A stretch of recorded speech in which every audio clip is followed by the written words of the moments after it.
So revisiting the story about leading up to my Strong First weekend, maybe one of the things I want to relay here is that I'm human just like you guys. And there's a point in time where I was feeling sorry for myself in leading up to the Strong First weekend. I was, at one point, almost every day, I was doing a workout, my own workout, plus I was training for Strong First. I would do some more like technique training. And most days I was exercising at least twice a day. I was filming myself do the exercise. I was sending it to my coach. I was getting feedback. I was adjusting my form. It was great. I felt a great sense of momentum, and I was excited. I thought, okay, I'm gonna pass this weekend on the first try, right? And then there was a point in time where things got a little bit hairy, and my coach was busy. I was waiting for a new program, and I start to make excuses because of course I was busy myself, but I also felt like, oh, I didn't have a program yet, so I can wait, or I can't do anything until I have a program.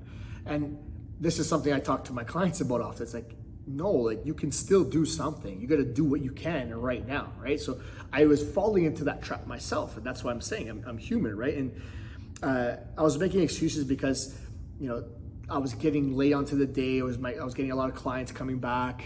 I didn't have a program. I was feeling frustrated. Then it was getting to the point where it was like 9 or 10 o'clock at night, and maybe normally I would have exercised, I would have done it. I said, you know, it's late, maybe I shouldn't. I'll just wait tomorrow, maybe I'll get my program. Oh, you know, I had an extra long day today. I was up at 4, maybe I shouldn't do it today. It's just, I was coming up with reasons why I shouldn't. And in a way, I was making excuses, as I call it. And I was feeling sorry for myself, I think was the way I was looking at this now. It was like I was blaming others for the reasons why I wasn't able to do this myself. And I was blaming others why I wasn't moving ahead with this one particular training. And, you know, my coach was saying that she was tempering my expectations. She's like, wow, you might not pass it the first time. Not everybody passes it the first time. And to me, it was like, that was a little bit frustrated by that as well.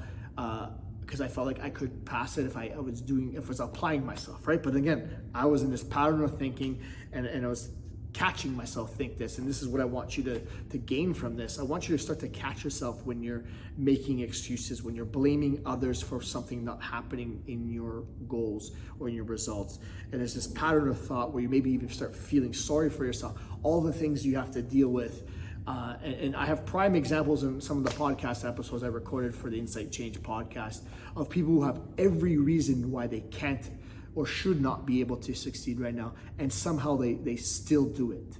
And I looked to those people as an inspiration, as a way to think, like, if they can do it, why can't I do it, right? It's super busy, you know. Do you have to cut everything out? No, maybe just some things. And I've used this metaphor in other instances where you could turn up the volume and turn down the volume on your plan whenever you need to, based on what's going on. But the point that if you start feeling sorry for yourself, you might cut it all together. And I don't want you to do that. I want you to realize that you have the opportunity, you have the option, you have the ability to do something at any time.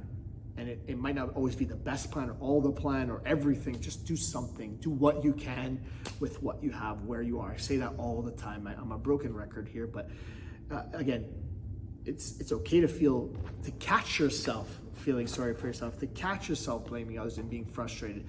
But where it's not okay is to allow that to continue. Catch yourself, make the adjustments you need to make, and move towards succeeding again, move towards acting again.